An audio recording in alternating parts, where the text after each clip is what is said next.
Assalamualaikum warahmatullahi wabarakatuh. Selamat sore sahabat Ananda, apa kabar hari ini? Mudah-mudahan dalam keadaan sehat selalu. Kali ini saya Bidan Permata akan menemani sahabat Ananda di rumah dalam acara live Instagram Rumah Sakit Ananda, tentunya dalam acara yang akan membahas tentang penyakit yang sangat menarik kali ini.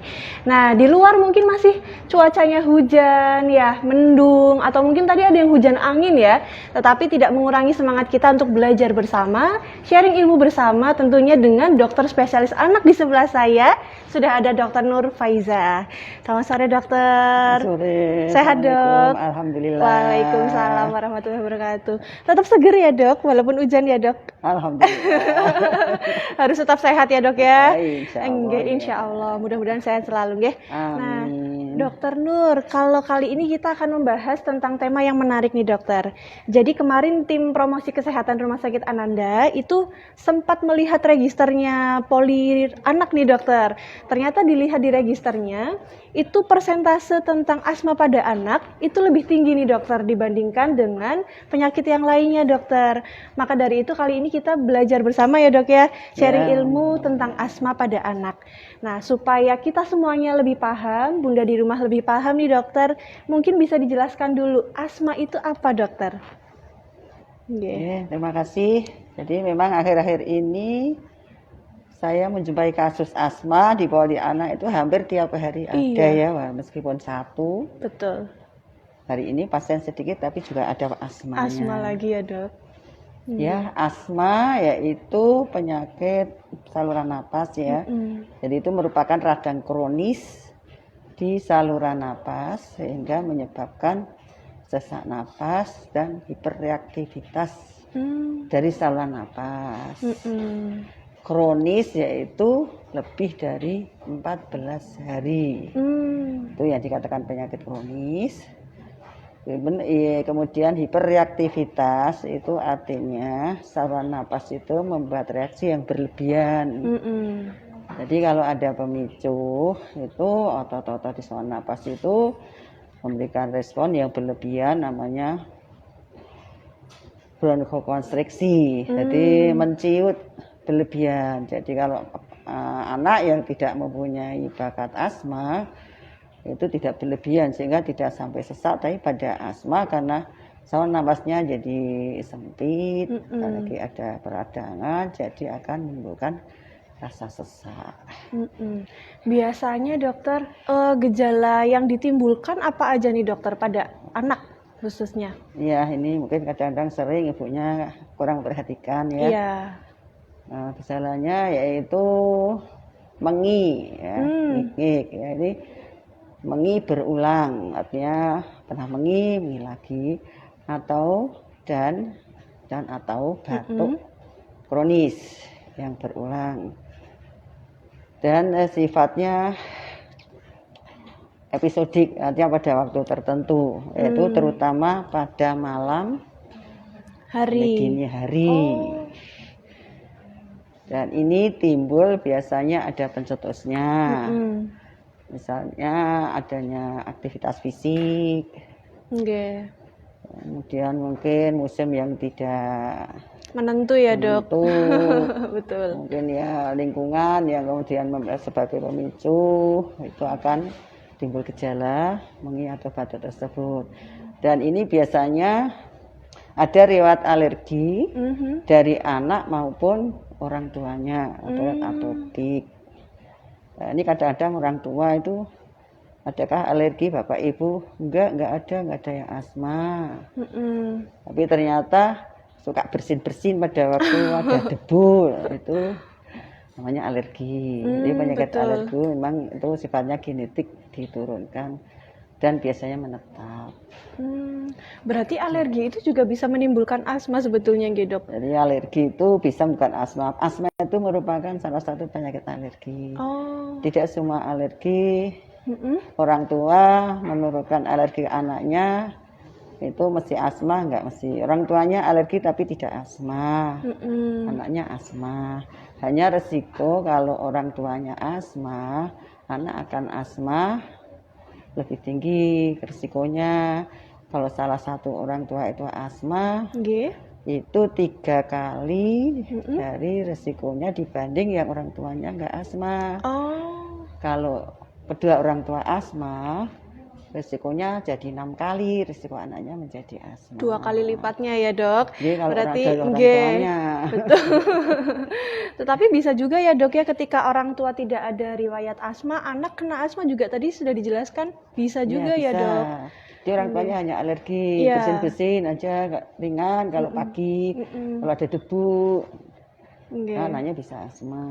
Kalau ada alergi makanan misalnya dok, itu bisa juga nggak dok? Misal Bisa. coklat atau apa gitu ya dok? Bisa, itu sebagai pencetus. Jadi pencetus asma itu bisa dari internal dan eksternal ya. Nggih. Internal itu kecapean karena aktivitas, stres, kemudian yang lainnya eksternal itu sama lingkungan misalnya dingin, Oh betul. debu rumah itu yang paling sering menimbulkan alergi sehingga mudah menimbulkan asma. Dan makanan nih yang seringnya susah pada Betul, anak-anak Dok. itu untuk Susah menghindari. dikendalikan ya dok. Nggih. Es, coklat, ciki, Ya, ya, dan itu- sebagainya makanan anak itu yang mengandung micin, Betul. pengawet, penyedap, pemanis. Memang Ya, paling misalnya aman anak-anak buat pada sendiri suka. ya dok. Betul. Paling aman memang buat sendiri ya dok, Iya, jajanan ya bisa dok ya. pilih-pilih mana yang Betul. anaknya alergi dihindari. Oh iya, betul. Iya. Nggih. Nah, ini dok, ketika anak sudah terjadi asma ya dok ya, apa yang harus kita waspadai dokter? Nomor 1 mengingat pencetusnya. Oh nggih. Kalau dia sudah penderita asma, misalnya sudah sembuh, diingat-ingat pencetusnya apa saja ya tadi makanan, evaluasi, kemudian lingkungannya, apakah tempat dia banyak tinggal di kamar atau di tempat main Oh, itu bersih apa tidak. Biasa kan debu. nggih. Kenapa debu rumah itu menimbulkan alergi tidak seperti pada debu luar rumah ya? Nggih. Karena debu rumah itu mengandung tengu. Oh, hewan itu ya dok? Itu kelihatan dengan mikroskop ya, nggak kelihatan itu ya. Nggih. Jadi sebenarnya rumahnya itu tidak usah banyak barang-barang biar mudah membersihkan. Siap Yang dokter. bisa dipel. Nggih, betul. Ya, misalnya kamar tempat tidur yang jangan yang pakai kapas. Kapuk ya dok, Kapuk, istilahnya ya. nggih, betul. Tapi itu anget orang tua suka kadang-kadang. Oh, ya. Dijemur dulu ya dok. Dijemur juga sama saja kapuknya sendiri Iya, bisa betul. alergi, Menimbulkan bisa di antara alergi. apa, mungkin juga ada debu, ada tengu. Ya, itu dihindari. Saya kira kalau kasur mudah sekarang banyak ya. Iya. Yang spring bed, kemudian busa. Nah, kalau yang asmanya berat, busa pun masih dibungkus dengan plastik ya seperti di poli. Nggih, betul, seperti di poli anak ya dok. Itu terus dilap. Iya. Nah, itu debu sawah kan Mudah dibersihkan. mudah dibersihkan. Nggih. Juga yang lain mungkin korden itu juga banyak debu. Selempit itu ya, itu sering ada debu-debu. Nggih. Ya, dan selimut kalau yang berbulu. Iya. Baju-baju ya sebaiknya tertutup. Mainan mungkin. Nggih. Kemudian binatang, kucing, bulu-bulunya, bau-bauan. Waduh, banyak mungkin ya dok. minyak wangi spray. Nggih. Ya itu semua diawasi, dievaluasi kira-kira Iya. apa yang menyebabkan dia kambuh. Kalau sudah kambuh, jadi asma itu ada yang jarang, ada episode jarang, episode sedang, dan persisten. Kalau yang jarang itu biasanya kambuhnya tidak mesti sebulan sekali, 3 sampai seminggu. Itu kalau pas kambuh dan pernah berobat ke dokter, biasanya kan tahu ada dia obat, yaitu diberikan obat sebagai obat pelega. Sekarang sudah biasa ya, ibu-ibu punya alat sendiri untuk nebulizer ya, mungkin dinebu. Tapi kalau dinebu sampai 2 kali anak masih sesak, sebaiknya dibawa ke IGD. Iya, betul sekali. Nah, kalau berbicara penanganan ya dok ya, tadi sudah dijelaskan juga ya dok, ada yang dihisap mungkin ya dok, atau nebulizer gitu nggih. Nah, biar orang tua di rumah tidak panik nih dok, penanganan awal apa yang perlu dilakukan ketika anak terjadi serangan asma dokter? Yang pertama kalau punya oksigen jadi oksigen. Iya. Ya, kadang-kadang kalau orang tua yang siap biasa ada oksigen, ada SpO2 ya, itu diukur Saturasi, betul. saturasi. Ya, kemudian itu kalau punya nebulizer di nebu, terus dilonggarkan ya apa yang ada di badan, mungkin badannya terlalu ketat, ada sabuk dan sebagainya, dilonggarkan, kemudian di nebu. Obatnya minta resep dari Dokter dari spesialis dokter. anak ya dok. Ya, diberikan nebulizer sesuai dengan anjuran dokter. Betul. Itu 2 kali saja, mungkin di nebu sekali, kemudian tunggu 15 menit, kok masih sesak diulang lagi, masih sesak ya dibawa ke IGD saja ya IGD, dok. Betul. karena biasanya kambuh sewaktu-waktu, sering malam malah. Oke, biar nggak bingung langsung ke IGD aja nggak apa-apa Bunda. Kalau di IGD insya Allah penanganannya langsung cepet ya dok. Iya, masih ada Betul. dokter jaga ya, Siap di Ananda siaga. selalu siap ada. Asik, 24 jam. Betul, betul. Siap. Siap. Oke dokter, itu tadi terkait penanganannya ya dok ya, penanganan awalnya, kemudian faktor pencetusnya ya dok. Nah, supaya kita semua atau mungkin bunda-bunda di rumah yang sudah punya anak dengan penderita asma ini terhindar atau supaya nggak kambuh nih dok, apa yang harus dilakukan dokter? Yang penting tadi menghindari pencetus. Jadi terapi atau pengobatan asma itu menghindari pencetus. Jadi pokoknya dihindari. Nanti kalau dihindari tetap masih ada gejala asma, baru pakai obat itu sebetulnya teorinya. Dan ini sebaiknya dihindari sejak awal ya. Misalkan memberikan ASI eksklusif. Nah, dengan memberikan ASI eksklusif, anak akan terpapar alergen itu kan ketunda, karena biasanya kan yang menyebabkan alergi makanan seperti telur, ikan, kacang-kacangan ya dan sebagainya. Kalau ada eksklusif kan dia belum makan makanan yang alergi ini. Iya, betul. Sehingga tentunya akan mengurangi risiko alergi asma, ya dok, asma betul. Dan ya yang tadi semua makanan yang sekiranya menimbulkan alergi dihindari. Tetapi kalau pada anak misalkan ada riwayat alergi memang risiko, tapi jangan langsung dihindari. Karena kalau dihindari semua nanti anaknya kurang gizi. Oh betul dok. Jadi kalau dulu memang begitu lihat dia alergi telur langsung di stop. Tapi dia ternyata kok alergi telur. Kalau memang dia sampai asma ya dihindari dulu, ditunda. Tapi kalau alergi ringan mungkin tetap diberikan tapi tidak terlalu banyak. Dikurangi begitu ya dok. Semoga yang lain jadi tidak dihindari sama sekali. Kecuali kalau alerginya berat, menimbulkan reaksi misalnya asma berat ya itu terpaksa ditunda. Biasanya 6 bulan nanti dicoba lagi. Oh, berarti ditunda kurang lebih sekitar 6 bulan ya dok? Iya, kalau memang menimbulkan alergi. Kalau menimbulkan alergi misal sampai berat gitu ya dok? Iya, tapi kalau alergi ringan ya mungkin dicoba dikasih sedikit. Dikurangi porsinya mungkin gitu dok? Betul. Nah dokter, saya ingin bertanya nih dok, apakah ada efek samping nih dokter dari pengobatan asma pada anak dok? Pengobatan asma pada anak sekarang kan pengobatannya menggunakan inhalasi. Iya.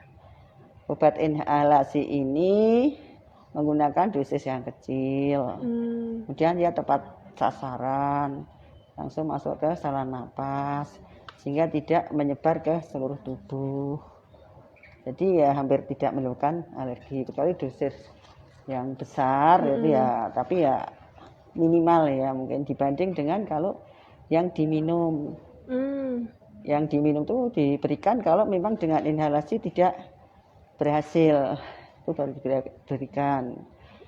Kan ada asma tadi ya, episode sedang dan persisten. Kalau yang jarang, yang tadi yang kira-kira sebulan tidak lebih dari 1 kali kambuh, kalau sakit juga tidak lebih dari 1 minggu dan tidak mengganggu aktivitas, tidak mengganggu tidur, itu pengobatan nomor 1 hanya mencegah tadi. Dan pada waktu sakit kita berikan obat sebagai pelega. Kalau yang episode sedang, mungkin kalau tidak bisa dengan obat pelega, ini kan serangannya lebih dari seminggu, sebulan juga lebih dari sekali. Ini mungkin perlu obat profilaksi. Jadi obat profilaksi ini memang harus dipakai terus menerus. Nah, sekarang kan pakai inhalasi sehingga dosisnya kecil. Insya Allah nggak akan Ketergantungan atau efek samping ya, ketergantungan. Dok. Betul. Kalau yang berat apalagi perlu sekali ini obat pengendali yang Iya. jadi kalau inhalasi dihirup tiap hari. Hmm, Nanti kalau sudah berkurang diturunkan dosisnya dan nanti menjadi yang sedang, misalnya dari persisten namanya berat itu dan sedang dan jarang. Kalau sudah yang jarang hanya cukup obat pelega yang diminum pada waktu atau diinhalasi pada waktu kambuh. serangan saja, Serangan. kambuh.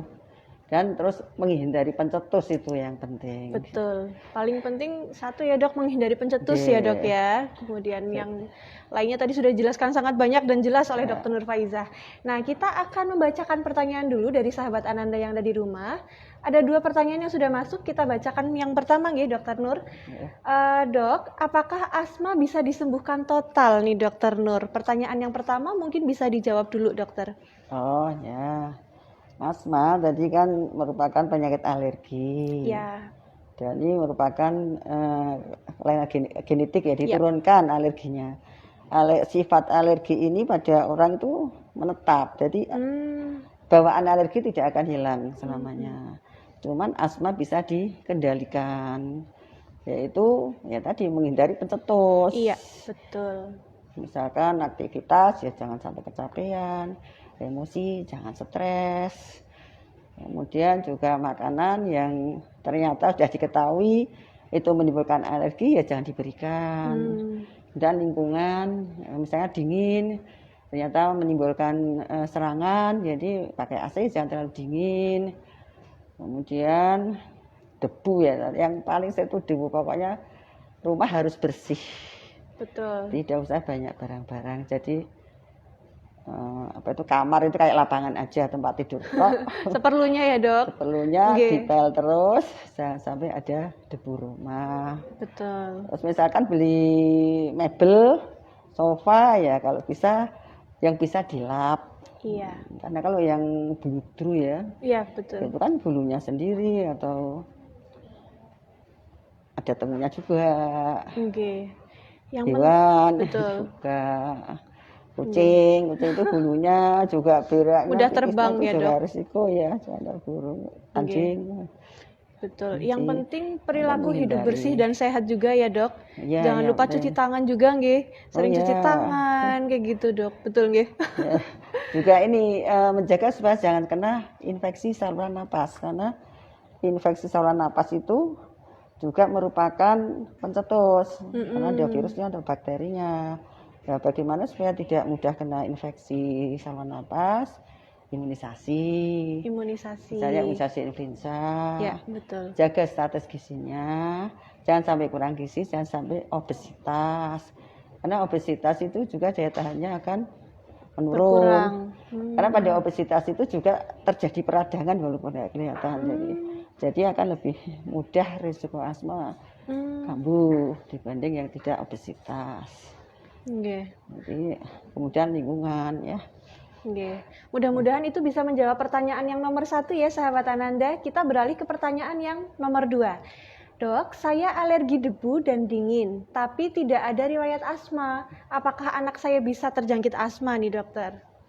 Jadi yang alergi ini ternyata orang tuanya nih, Dok. Yang alergi debu dan dingin ini orang tuanya, tapi si orang tua ini tidak ada riwayat asma. Apakah anak ini punya resiko terjadi asma nih, dokter? Jadi tadi alergi itu bisa diturunkan ya. Iya. Kalau ibunya alergi, salah satu orang tua alergi, resiko anaknya itu akan alergi 20-40%. Tapi kalau dua-duanya alergi, resikonya 40-60%. Iya. Jadi bisa menderita alergi, bisa tidak. Sedangkan yang menderita alergi punya risiko asma. Tadi yang alergi ibunya ya? Yang alergi, iya betul. Orang tuanya, Dok. Orang tuanya alergi debu dan dingin, tapi tidak asma. Nah ini berarti jadi bisa menimbulkan resiko ya, Dok? Resiko. Pokoknya kalau penderita alergi punya risiko asma. Iya, betul. Nah, itu mudah-mudahan sudah menjawab pertanyaan nomor 2 ya, Dokter Nur. Nah, kalau masih ada yang ditanyakan lagi, silakan teman-teman kita membuka kolom komentar di live Instagram Rumah Sakit Ananda. Kalau ada yang ditanyakan, langsung dicat aja di kolom komentar. Nah, kalau belum, kita melanjutkan ke pertanyaan berikutnya dari saya nih, Dok. Kalau saya pernah dengar nih, Dokter, asma itu apakah betul ada yang dikatakan terkendali dan yang tidak terkendali nih, Dok? Betul nih, kalau saya pernah dengarnya begitu, Dok. Mungkin kalau saya salah juga bisa diluruskan nih, Dokter Nur. Kalau asma terkendali itu seperti apa nih, Dok? Jadi kalau asma itu kan tidak bisa sembuh ya. Iya. Terkendali artinya berarti kan tidak ada gejala asma. Dan dikatakan terkendali, ya paling tidak 4 minggu terakhir itu tidak ada gejala asma. Dia menggunakan obat-obat asma itu ya hanya sekitar 2 kali ya, dalam tidak lebih dari 2 kali lah dalam seminggu. Serangan asma juga tidak lebih dari 2 kali dalam sebulan. Jadi itu asma ringan ya, episode ringan ya. Betul, berarti memang betul ya, Dok. Saya pernah dengar soalnya tentang asma terkendali ini, Dokter. Nah, kemudian kalau asma yang tidak terkendali ini, Dokter, apakah bisa menimbulkan dampak yang kurang baik bagi anak, Dokter? Ya jelas ya, karena penderita asma apabila ada serangan dia kan akan sesak napas sehingga aktivitas akan terganggu. Iya. Kemudian juga makan minum terganggu. Kemudian juga gelisah. Jadi kalau intake makan minum terganggu sering ya, mungkin terutama ya asma persisten, itu tentunya akan mempengaruhi tumbuh kembang anak. Iya, betul. Kemana terganggu karena nutrisinya terganggu. Kemudian juga itu mengenai intake-nya, kemudian aktivitasnya terganggu, berarti kan sering absen sekolah. Betul, Dokter. Iya, betul nih. Kalau banyak absen yang izin. Sekolahnya sering, berarti prestasi sekolah akan menurun. Mempengaruhi lah ya, Dok, yang jelas ya. Betul. Nah, berbicara tentang sekolah nih, Dokter, mungkin bisa memberikan sedikit tips atau gimana sih caranya nih, Dokter, atau apa yang bisa disiapkan dari pihak sekolah, Dokter, untuk mengendalikan asma pada anak, Dok? Ya, berarti tadi kan tetap mencegah pencetus, pemicu. Betul. Ya, pemicunya tadi bisa lingkungan fisik. Iya. Makanan, berarti menyediakan makanan yang tidak risiko alergi. Ya, memang kadang-kadang saya punya pasien yang makmumnya dari sekolah. Iya, catering ya, biasanya, catering. Dok. Ibunya nggak tahu. Jadi ini mungkin perlu ya antara ibu dan pihak sekolah itu ada komunikasi. Anaknya alergi apa, sehingga dia tidak akan memberikan misalkan minyak, ya jangan diberikan minyak atau kue apa gitu yang mengandung coklat. Itu supaya ada komunikasi supaya cateringnya itu menyajikan makanan yang tidak risiko alergi pada anak.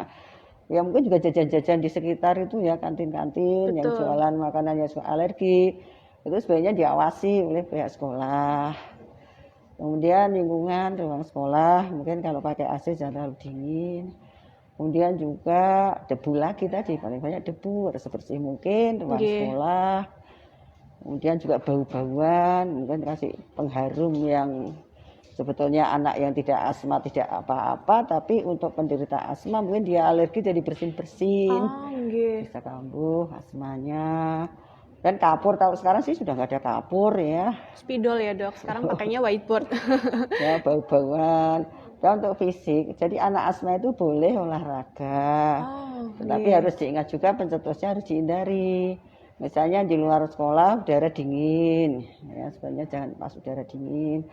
Kemudian kalau olahraga seperti lari boleh, sepeda boleh, renang boleh dengan keadaan tertentu ya. Jadi kalau renang itu sebenarnya ada pemanasan dan pendinginan, artinya awalnya itu pelan-pelan dulu, terus baru agak cepat, terus ada pendinginan tuh lambat ya. Ya juga kalau nyepeda boleh. Dan renang itu sebenarnya baik ya untuk kesehatan paru. Cuman renang harus dilihat airnya jangan terlalu dingin. Iya, suhunya ya, Dok. Kemudian itu sering ini kan di kolam renang itu kan untuk sterilisasinya kan pakai klorin. Itu kalau klorinnya itu terlalu tinggi itu malah nanti bisa sesak. Oh, pencetus juga ya, Dok? Terus juga, ya seperti yang saya rasakan. Oke, Dokter Nur sedang beraktivitas renang nih, Dok. Nah, kalau keminum itu ya terus ada yang tenggorokan sakit. Iya, Kalau betul. anak asma mungkin malah jadi sesak. Dan tidak boleh terlalu capek. Oke. Yang penting itu orang tua dan anak yang mengetahui kondisi tubuh Iya, masing-masing ya, Dok. memang, Betul. Harus dicatat kira-kira pencetusnya apa, Iya. pas serangan, habis makan apa, habis aktivitas apa, Betul. atau ada stres. Nah, juga ini anak yang punya asma sebaiknya belajarnya itu teratur. Jadi santai, teratur, agar supaya nanti kalau pas ujian atau tes dia nggak terlalu ngoyo. Nanti kalau terus namanya apa, wayangan ya, kalau yang terlalu rajin. Iya, betul, Dok. Nanti kan stres itu nanti juga pencetus kambuh asmanya. Atau bukan SKS ya, Dok? Apa Tahu itu? nggak, Dokter Nur? Sistem kebut semalam. Itu saya banget dulu, Dok. Soalnya Sama, sistem saya kebut juga. semalam sama aja, Dok, bikin stres itu, Dok. Iya, stres nanti anak yang punya asma bisa kambuh. Ya, Oke. sebenarnya dia santai. Teratur Belajar yang jelas, teratur. betul. Nggak usah Harus ambisius. Nggak usah ambisius. Itu mungkin orang tuanya juga perlu Iya, dikomunikasikan ya, Jangan Dok. terlalu ini ya, motivasi itu harus nomor 1. Iya, itu betul. Bikin stres anak, nggak ada senyum kadang-kadang. Yang penting sehat adalah yang utama, gitu, Iya. Dok. Kalau sudah sehat, nanti akan diikuti oleh prestasi yang lainnya nih, Ya, Dokter. ya, insya Allah. Betul, ya. insya Allah. Betul. Oke. Nah, mungkin sahabat Ananda ketika ada yang ingin ditanyakan lagi atau mungkin dirasa melalui live Instagram kok konsultasinya kurang nyaman atau kurang waktu yang lama, silahkan bisa langsung datang ke Poli Dokter Anak di polinya Dokter Nur Faiza setiap hari nih, Dok. Setiap hari Setiap hari ada pagi dan juga poli sore nih, Dok.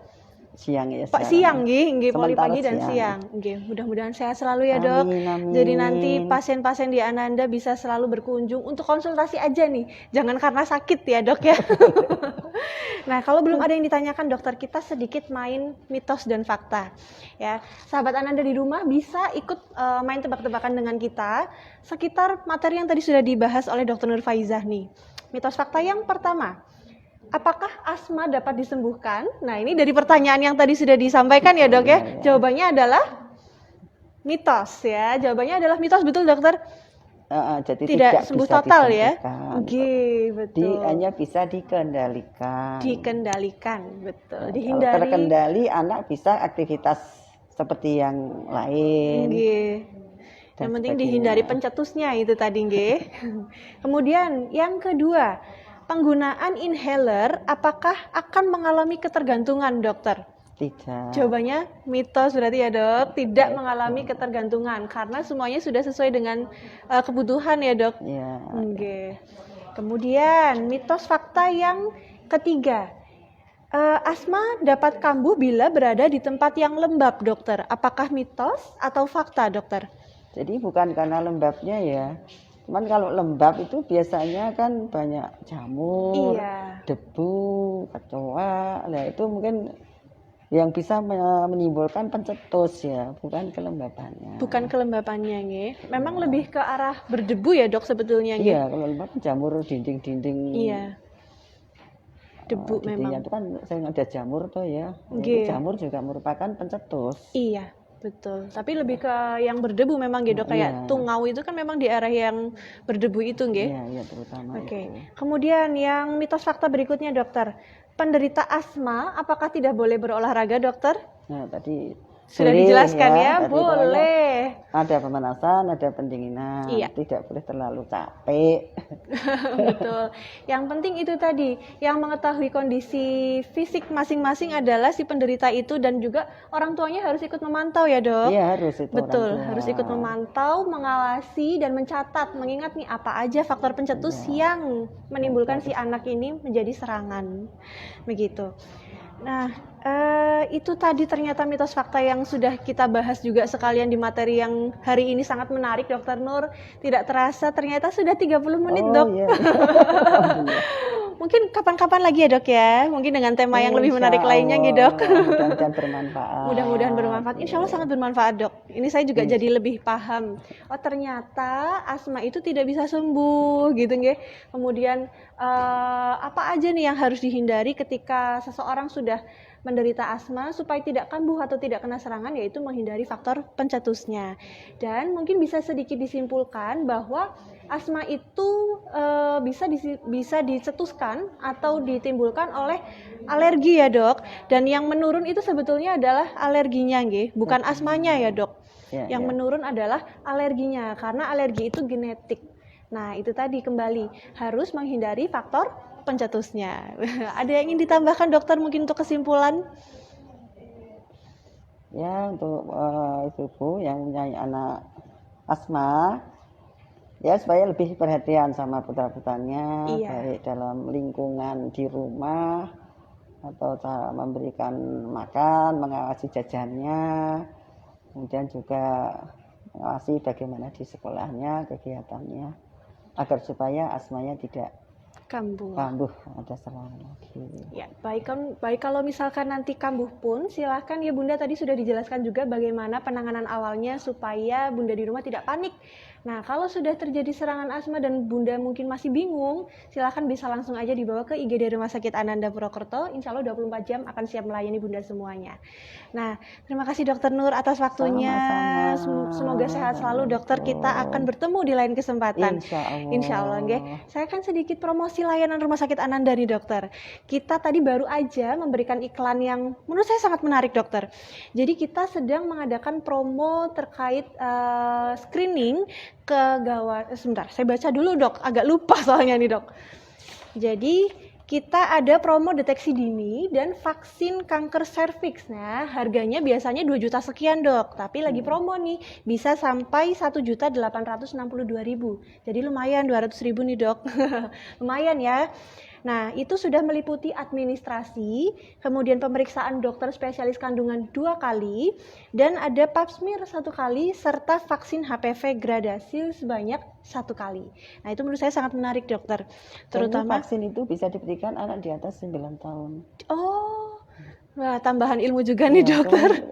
Memang kita belum menyediakan karena mahal dan harus pesan dulu. Oh, harus iya karena mahal itu ya, juga ya dok. Nanti misalkan ada orang tua yang minat 1 juta. 1.862.000 dok. Itu sama enggak dengan anak sama orang dewasa, nanti ditanyakan pada produsennya. Iya, siap dokter. Nanti kita konfirmasi ulang kepada farmasinya ya dok ya. Yang jelas kalau untuk orang dewasa ini sudah ada vaksinnya.